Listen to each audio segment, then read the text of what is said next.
कृताही धरा दातारा करुणा करा वरमते द्यावे विभो गुर्जरा सर्वपद श्री चक्रधर स्वामी की जय. पाण्याच्या टँकर जवळ जाऊ नका सध्या कोणीच.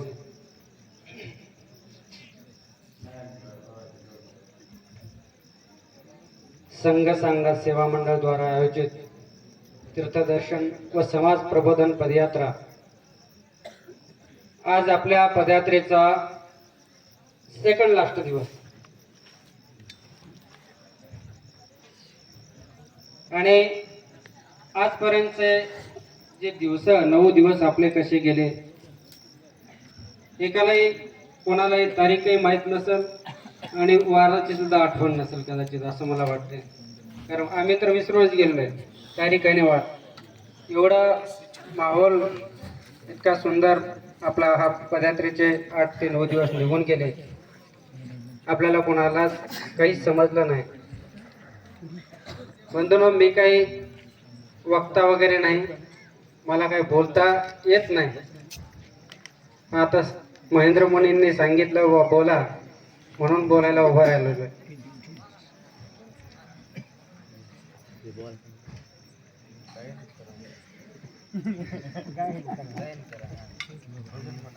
नाही, काल आपल्या मुकुंदराज दादासोबत माझाही नंबर होता बोलायचा, परंतु वेळेअभावी काल काही जमलं नाही, म्हणून आज मला त्यांनी चान्स दिलेला आहे.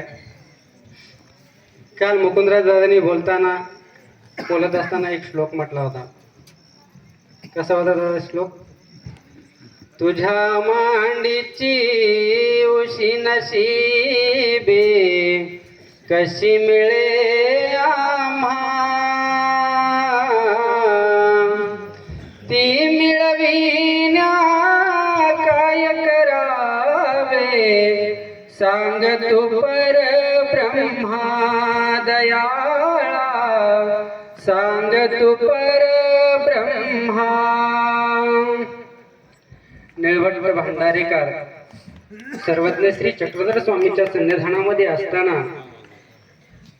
नांदेड राहेर या नांदेडला स्वामींचा मुक्काम होता आणि त्या मुक्कामामध्ये निळवट भांडारेकर हे स्वामींच्या सन्निधानामध्ये उपस्थित होते, त्या ठिकाणी होते आणि त्यांना त्या ठिकाणी बाहेरीतीचा त्रास व्हायला लागला. त्यांनी काल लीळा सांगितलेली आहे, मी काही ती लीळा पुन्हा सांगणार नाही. त्यांना बाहेरीतीचा त्रास होऊ लागला, म्हणजे संडासचा त्रास होऊ लागला. संडासचा त्रास होत असताना ते अशक्त झाले. अशक्त झाल्याच्या नंतर सर्वज्ञ श्री चक्रधर स्वामींनी त्या भक्ताची सेवा केली. त्यांचे वस्त्र धुण्यापासून त्यांना आंघोळ घालण्यापर्यंत सर्व व्यवस्था सर्वज्ञ श्री चक्रधर स्वामींनी त्या ठिकाणी केली.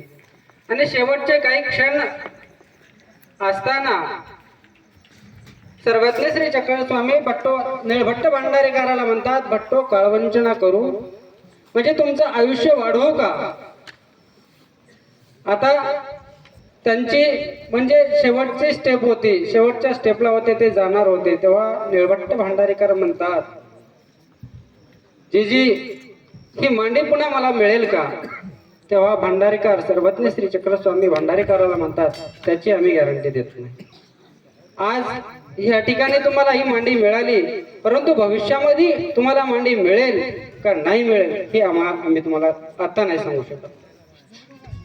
तेव्हा भट्ट म्हणतात, जीजी तर मग मला काळवंचना करण्याची काही आवश्यकता नाही. जर पुन्हा भविष्यामध्ये जर या परमेश्वराची अनंत ब्रह्मांडाचा नायक परब्रह्म परमेश्वर सर्वज्ञ श्री चक्रधर स्वामीजीची मांडी उशीला मिळाली आणि त्या मांडीवरती आपला जीव जावा, याच्यापेक्षा परमभाग्य काय असू शकतं. म्हणून भांडारेकरांनी काळवंचना करण्यास नकार दिला आणि त्या ठिकाणी त्यांचा देहांत झाला. बंधूंनो, जीवनामध्ये आपल्या असंच आहे, त्या भांडारेकरासारखंच आहे. भांडारेकरांनी एक अप्राप्ती भावली किंवा मला भविष्यामध्ये आपले म्हणजे सर्वज्ञ श्री चक्रधर स्वामीचे परब्रह्म परमेश्वर अवताराची मांडी मिळेल का, अशी त्यांनी अप्राप्ती भावली आणि त्या अप्राप्तीस्तव त्यांनी ती काळवंचना न करण्याचा आग्रह धरला स्वामी पुढे आणि स्वामी त्या ठिकाणी भंडारीकरांचं देहावसान झालं. बंधूंनो, जीवनामध्ये आपलंही असंच आहे. आपण जीवन जगतो, आपल्यामध्ये वेगळ्या प्रकारचा अहंकार आहे. वेगळ्या प्रकारची आपल्यामध्ये अहंकाराची झलक नेहमी प्रत्येकामध्ये दिसते. कारण ह्या अष्टगुण आपल्या ह्या शरीराचे अष्ट स्वभाव आहेत. त्या स्वभावापैकी एक स्वभाव आहे तो अहंकार. स्वभाव नाहीये, माफ करा. एक आपला गुण होऊन बसलेला आहे आणि त्यामुळे माणूस जीवनामध्ये आपण ऊर्ध्व विचार न करता अध विचार करत असतो. त्या ठिकाणी या ठिकाणी मला असं सांगायचं आहे की जे अप्राप्ती भंडारेकरांनी भावलेली आहे ती अप्राप्ती आपल्यालाही भावली पाहिजे. बंधूंनो, एक वेळचा प्रसंग आहे. सर्वज्ञ श्री चक्रस्वामींच्या सन्निधानामध्ये आपल्या सर्वांना माहिती आहे नागदेवाचार्य होते. नागदेवाचार्य स्वामींचा सर्व व्यापार करायचे, टोटल व्यापार करायचे, सगळा व्यापार करायचे. परंतु त्यांच्या मनामध्ये एक वेळेस असा अहंकार आला आणि त्या ठिकाणी भंडारेकार हार गुंफत बसले होते, माळी गुंफत बसले होते. स्वामींच्या पूजावसराची वेळ होती. त्या ठिकाणी भट्टोबास हार गुंफत होते. हार गुंफत असताना त्यांच्या मनामध्ये एक विचार आला. विचार आल्याच्या नंतर असा विचार आला की बा, मी आहे म्हणून सर्वज्ञ श्री चक्रस्वामीचा व्यापार होतो, मी आहे म्हणून स्वामींचा अवसर होतो, मी आहे म्हणून स्वामींचं कुठलंही कार्य होतं. त्यावेळेस स्वामींनी त्यांच्या मनातला भाव जाणला आणि स्वामींनी लगेच त्यांना म्हटले, नागदेवा उठ, निघून जा म्हणे, इथून निघून जा. तेव्हा भट्टोबास म्हणतात, भट्टोबासाला त्यावेळेस त्यांच्या भट्टोबासाच्या मनामध्ये विचारही आला नाही की स्वामी असे का म्हणतात, कशामुळे म्हणतात. तेव्हा नागदेवाचार्य विचार करू लागले, कुठं जावं, काय करावं. एक दोन बाईसांनी समजावून सांगितलं स्वामींना, जिथे हा कुठं जाईल, हा सर्व सोडून देऊन इथं आलेला आहे आपल्याकडे, हा जाईल कुठे निघून. स्वामी म्हणतात, ते मला माहित नाही, हा इथून आत्ताच्या आत्ता गेला पाहिजे, आताच्या आता गेला पाहिजे. म्हटल्याच्या नंतर भट्टोबास विचार करत होते कुठं जायचं, काय करायचं. तेव्हा त्यांच्या मनामध्ये एक विचार, ते 2-3 ठिकाणचा विचार करत होते. गावाकडचा विचार करायचे. तेव्हा स्वामी म्हणायचे, पटपट विचार कर, लवकर विचार कर, चांगला विचार कर. तेव्हा ते विचार करत असताना त्यांच्या मनामध्ये एक विचार आला. सर्वज्ञ श्री चक्रस्वामींनी सांगितलेलं आहे परमेश्वरपूर, श्री गोविंद प्रभू अवतार सांगितलेला आहे, त्या ठिकाणी जावा असा त्यांनी विचार केला. आणि स्वामींना म्हटलं, जेजी मग परमेश्वरपुरा जाऊ का. तेव्हा स्वामी म्हणतात, ठीक आहे जा, परंतु गेल्याच्या नंतर जोपर्यंत मी तुला बोलवणार नाही वापस, तोपर्यंत तू वापस यायचं नाही. भट्टोबास निघाले, त्या ठिकाणाहून निघाले, रुद्रपूरला निघून गेले. बरेच दिवस गेले. काही दिवस गेल्याच्या नंतर त्यांच्या मनामध्ये पुन्हा ते विचार करत होते. विचार करता त्यांच्या लक्षात आली गोष्ट की आपण कशामुळे या ठिकाणी स्वामींच्या सन्निधानातून कशामुळे आपण निघालो, आपल्याला स्वामीचं सन्निधान का दुरावल्या गेलं याचा त्यांनी विचार केला. आणि त्यांच्या मनामध्ये त्यांनी जो विचार त्या ठिकाणी केला होता ते त्यांच्या लक्षात आला. आणि ते तेव्हा म्हणतात, माझ्या वाचून स्वामीचं काय राहणार आहे. खरंच आहे, आपल्या कोणा वाचून स्वामींचं काय, आपलं एकमेकाचं कोणाचंच काही राहत नाही. परंतु आपल्यामध्ये जे अहंकार भरलेला आहे त्या अहंकारामुळे आपण पुढचा विचार न करता आपण ऊर्ध्व विचार न करता अध विचार करतो. आणि अध विचार करत असताना आपण ह्या संसारामध्ये गुरफटत चाललेलो आहे. बंधूंनो, या ठिकाणी आपण 10 दिवसापासून राहिलेलो आहोत. 10 दिवस झाला आपण एकमेकाच्या जवळ राहतो, एकमेकासोबत हसतो, खेळतो, हसत खेळत आपली पदयात्रा चालू आहे. असं कोणाला वाटतं का आपण एकमेकापासून परके आहोत. स्वामींनी सांगितलंय, तुम्ही राजकुमार आहे की, म्हणजे आपण एका परमेश्वराचे मुलं आहोत, एका परमेश्वराचे लेकर आहोत. आणि त्या परमेश्वराच्या लेकराप्रमाणे तो आपला त्वमेव माताचे पिता, त्वमेव बंधूच सखा, त्वमेव, ते आम्ही पण म्हणतो तो श्लोक आणि तुम्ही पण म्हणता. त्याप्रमाणे हे जे आपण जे आहे ते एका परमेश्वराचे लेकर आहोत. आणि त्या परमेश्वराच्या लेकराप्रमाणे एकमेकाच्या बंधुत्वाच्या नात्याने आपण एका ठिकाणी आलो आणि व्यवस्थित आपली पदयात्रा चालू आहे. बंधूंनो, अशी अप्राप्ती व्हायला चांगली, जेणेकरून परमेश्वराची प्राप्ती जर आपल्याला प्राप्त करायची असेल तर अप्राप्ती व्हायला सांगितलेली आहे. तोची व्हावा तोची भेटावा, अशा प्रकारची आपल्याला अप्राप्ती व्हायला सांगितलेली आहे. ते पण कशी? दुःखपूर्वक आठवायला, दुःखपूर्वक. आम्ही पदयात्रेमध्ये आपल्याला नियम सांगतो, स्मरण करा म्हणतो. बंधूंनो, याच्यामध्ये आम्हाला काही भेटेल याच्या अपेक्षा नाहीये. आज तुम्ही आमच्यासोबत आलात, आमच्यासोबत आल्याच्या नंतर जीवनामध्ये तुम्हाला ह्या पदयात्रा केल्याचं काहीतरी गोमट व्हावं, पदयात्रा केल्याचा काहीतरी फायदा व्हावा, हाच एक मनामध्ये उद्देश आहे. परमेश्वर तुम्हाला, आम्ही संन्यास घेतला म्हणजे तुम्ही संन्यास घेतला नाही असं नाही. माझ्या सर्वज्ञ श्री चक्रधर स्वामींनी सांगितलं, बंधूंनो, आपला पंथामध्ये स्वामींनी जेव्हा भडोसला स्वामींनी हरिपाळाचा पूर स्वीकार केला, पतीत उठवलं, तेव्हा ते गुजरातमध्येही राहू शकत होते, तिथेही जीवाचा उद्धार करू शकत होते, परंतु नाही, महाराष्ट्रामध्ये आले. कशामुळं? तर महाराष्ट्र ही सात्विक भूमी आहे आणि इथले माणसं सुद्धा सात्विक आहेत. इथलं अन्न सात्विक आहे, इथली भूमी सात्विक आहे, इथलं सर्व सात्विक आहे. म्हणून सर्वज्ञ श्री चक्रधर स्वामींनी गुजरात सोडून आपल्या महाराष्ट्रामध्ये आले. महाराष्ट्रामध्ये येत असताना पहिलं सूत्र त्या सालबर्डीच्या डोंगरामध्ये पारध्याला, सशाला निमित्त करून त्या पारध्याला सांगितलं, म्हणजे मुख्या प्राण्याला निमित्त करून पारध्याला त्या ठिकाणी उपदेश केला. काही गरज नव्हती देवाला इथपर्यंत येण्याची. तो परमेश्वर आहे, कुठेही राहून तो जीवाचं उद्धारण करू शकला असता. परंतु आज आपल्याकडे एक म्हण आहे, मराठवाड्यामध्ये म्हणतात, लोका सांगे ब्रह्मज्ञान आपण कोरडा पाषाण. अशा प्रकारे देवावरही आपण शिंतोडे उडवले असते. अरे, देवाने सांगितलं म्हणजे स्वतः देवाने आचरण केलं, स्वतः देवाने आचार केला, नंतर आपल्याला सांगितलं. जेव्हा त्या भडोचवरून गुजरातमधून सर्वज्ञ श्री चक्रधर स्वामी महाराष्ट्रामध्ये आले, 12 वर्ष सालबर्डीच्या डोंगरामध्ये राहिले, अटन विजन भिक्षा भोजन निद्रा ह्या गोष्टीचं आचरण केलं. त्याच्यानंतर रुद्रपूरला आले, श्री प्रभू बाबापासून उपदेश म्हणजे जी गुरु परंपरा आपल्यामध्ये आज चालत आहे, त्या गुरु परंपरेनुसार सर्वज्ञ श्री चक्रधर स्वामींनी श्री गोविंद प्रभू बाबापासून उभय दृश्य अवतार उभय शक्तीचा स्वीकार केला आणि तिथून पुढे जीवाचा उद्धरण करायला सुरुवात केली. म्हणून आणि अशा ह्या परमेश्वराची प्राप्ती आपल्याला प्राप्त करून घ्यायची असेल तर अप्राप्ती निमित्तके दुःखे कर्माची राशी नाशिती. जर आपण अप्राप्ती जर भावली तर कर्माच्या राशी नाशिती, म्हणजे अनंत जन्मामध्ये आपण जोडून ठेवलेले जे कर्म आहेत, अनंत जन्मामध्ये आपण जोडून हसत बोलत चालत बोलता बोलता माणूस काहीतरी बोलून जातो आणि त्या माणसाच्या मनामध्ये राहून जातो. असं चालता चालता माणूस आपण एकमेकांचे मन दुखवतो.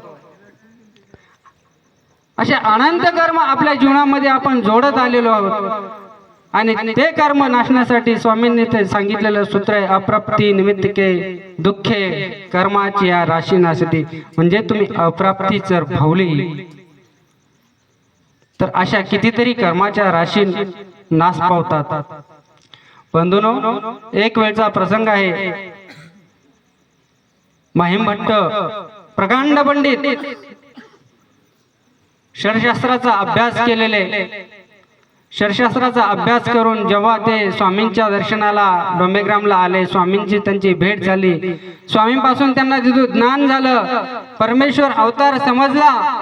परमेश्वर अवतार समजल्याच्या नंतर सर्वज्ञ श्री चक्रधर स्वामीच्या सन्निधानामध्ये न जाता, कारण या ठिकाणी डोंबेग्रामच्या जवळच त्यांचं गाव आहे आणि त्या गावापासून डोंबेग्राम जवळ असल्यामुळे महिमभट्टाने स्वामींनी सांगितलेला श्री गोविंद प्रभू अवतार, त्या गोविंद प्रभू अवताराच्या सन्निधानामध्ये राहण्यासाठी येथून रुद्रपूरला गेले. रुद्रपूरला जाऊन त्या ठिकाणी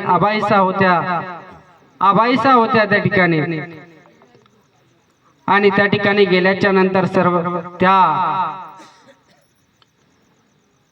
त्या ठिकाणी मार्गामध्ये गेल्याच्या नंतर जाणवेचा जर माणूस असेल तर तो तिथल्या बाबाला व्यापार मागून घेतो, एखादा बाबा मला एखादा व्यापार द्या. परंतु आजकालची परिस्थिती खूप बिकट होत चाललेली आहे. बंधूंनो, आपण ज्या ठिकाणी जातो त्या ठिकाणी गेल्याच्या नंतर आपण आपलं ताट सुद्धा उचलून ठेवत नाही, आपलं ताट सुद्धा धुवून ठेवत नाही. आपण साधूच्या हातामध्ये ताट देतो, घ्या बाबा. परंतु हे षटशास्त्र संपन्न ब्राह्मण पंडित महिमभट्ट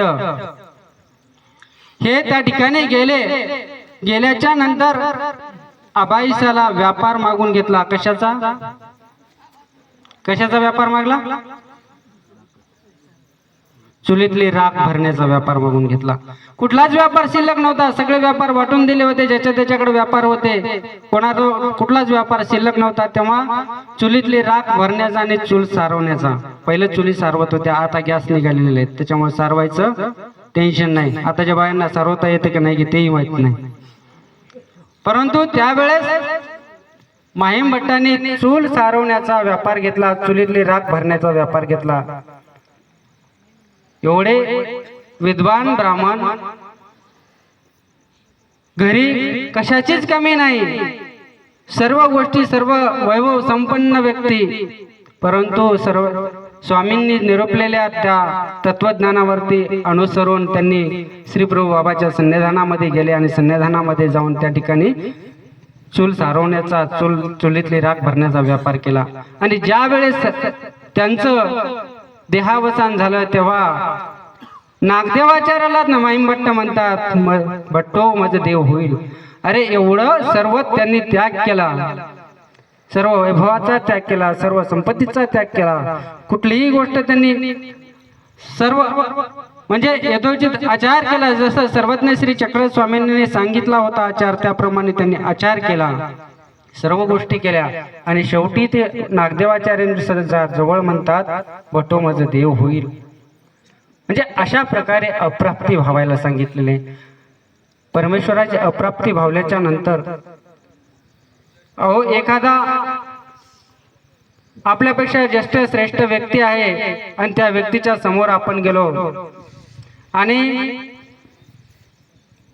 आग्रह असतो, म्हणजे विनंतीपूर्वक जर त्या व्यक्तीला जर आपण जर काही जर मागितली किंवा काही जर आपलं दुःख व्यक्त जर केलं त्या पुढं, तर तो माणूस सुद्धा त्याच्याकडून ती गोष्ट प्राप्त होते. तर हा तर दयाळू मायाळू दयाघन परमेश्वर आहे. आणि त्या परमेश्वराच्या ठिकाणी जर आपण त्या परमेश्वराची जर अप्राप्ती जर भावली तर तो आपल्याला का बरं जवळ घेणार नाही. म्हणून या पदयात्रेमध्ये आपण आलात. या पदयात्रेमध्ये आल्याच्या नंतर बंधूंनो, आपल्या जीवनामध्ये आपल्या सोबत काहीच येणार नाही, काहीही सोबत येत नाही आणि कुणी कुणाचं नसतं. देव माझा मी देवाचा. एक कविकार म्हणतात, दुनिया में हमारा कोई नहीं, सब साथी है प्यारे मतलब के, सब साथी है प्यारे मतलब के. दुनिया में हमारा कोई नहीं, सब साथी है प्यारे मतलब के. जब पास हमारे पैसा था तब दोस्त हमारे हजारों थे, अब पास हमारे कुछ भी नहीं, तब दोस्त हमारा कोई नहीं. दुनियामध्ये कोणीच कोणाचं नाही. आपण या ठिकाणी म्हणतो माझा मुलगा, माझी सून, माझा लोक, माझी लेक, माझी आई, माझा बंधू, माझा भाऊ, माझे वडील, हे कोणी कोणाचं नसतं. शेवटी कोण आहे? एकमेव परमेश्वरच आपला आहे. म्हणून ह्या पदयात्रेमधून जात असताना बंधूंनो, काही गोष्टी नियमासाठी काही कडक गोष्टी बोलाव्या लागतात. म्हणून मला बोललो बाबा, ह्या बाबांनी मला बोललं, मी ह्या गावचा पाटील आहे, ह्या गावचा सरपंच आहे, मी असं, मी कुलकर्णी, मी देशपांडे, मी देशमुख, ह्या गोष्टी आपण घरी ठेवून यायच्या. पदयात्रेमध्ये कोण आहे आपण? कोण आहे? अच्युत गोत्रीय. आपण कोण आहे? एकमेकाचे बंधू आहोत. परमेश्वर आपला कोण आहे? वडील आहे. त्या परमेश्वराचे लेकर म्हणजे आपण सर्व एकमेकाचे बांधव झालो ना. म्हणून या ठिकाणी कोणीही पाटील, कुलकर्णी किंवा देशमुख, देशपांडे हे असं कोणीही नाही. या ठिकाणी सर्व संन्यासी आहेत. 10 दिवसासाठी आपण सर्व संन्यासी आहोत. अरे आम्ही भिक्षा मागतो, तुम्ही भिक्षा मागता 10 दिवस, तुम्ही पाळे घेता म्हणजे भिक्षाच आहे. म्हणून ह्या गोष्टी, अहंकाराच्या गोष्टी ह्या घरी सोडून यायच्या. अहंकार हा आपण इथून गेल्याच्या नंतर पदयात्रा संपली, घरी तेच करायचं आपल्याला. राजकारण, पाटीलकी, देशमुखी हेच आपल्याला मिरवायचं आहे. परंतु कमीत कमी ह्या 10 दिवसामध्ये जे संयोजकांनी घालून दिलेले नियम आहेत त्या नियमानुसार चालण्याचा प्रयत्न करत चला. या ठिकाणी मी काही बोलणाऱ्यापैकी नाही आहे, तरी पण एक तोडके मोडके 1-2 शब्द बोलण्याचा प्रयत्न केला आणि या संयोजक मंडळाने मला बोलण्याची संधी दिली त्याबद्दल मी त्यांचं आभार व्यक्त करतो आणि आपणही शांततेने ऐकून घेतला त्याबद्दल तुमचे धन्यवाद व्यक्त करतो. धन्यवाद दादाजी. अतिशय असे सुंदर विचार मांडले. कारण की मनुष्य जीवन जगत असताना अभिमानानंच जगतो. कारण की कोणतीही क्रिया करायची तर कीर्तिरूप करतो. स्वामी म्हणतात त्याचा एक दृष्टांत आहे कीर्ती कठियाचा. कारण की कीर्तिरूप जर क्रिया केली तर परमेश्वराला मान्य नाही. सारंग पंडिताचे 60 उपहार वाया गेले, फक्त मनात उल्लेख काही आला. आपण तर काहीच नाही. म्हणून क्रिया करीत असताना निस्वार्थ बुद्धीनं क्रिया करायची. ही आपली नाही, ही परमेश्वरानं सुचविलेलं आहे म्हणून करायचं. आणि भांडारेकर स्वामीच्या सन्निधानात असताना भांडारेकरांनी 16 वर्ष परमेश्वराला म्हणजे स्वामींना पाठ सुद्धा दाखवली नाही. कारण की त्यांच्यासारखं उठणं बसणं कोणीही केलं नाही. आपण बी साधू संतांच्या सोबत असताना आपल्याला त्या साधूची किंवा आपण समोर त्यांच्या कसं बसावं हे सुद्धा आपल्याला पदयात्रेत शिकविलं जातं होतं. मग आता काही मंडळी बसती व्यवस्थित, काही मंडळी नाही, ते भाग वेगळा. मात्र आपण जर लीळाचरित्र जर वाचलं तर त्याच्यामध्ये आपण ह्या गोष्टी शिकू शकतो की अधिकरणासमोर, संतांसमोर कसं बसायचं. ह्या गोष्टी आपण जर कमीत कमी घरी गेल्यानंतर एक लीळाचरित्रातली एक जर लीळा वाचली तर आपल्या जीवनामध्ये खरोखरच फरक बसणार आहे, आम्हाला विश्वास आहे. यानंतर मी या पदयात्रेतल्या बोरळ येथील कुमारिका सृष्टी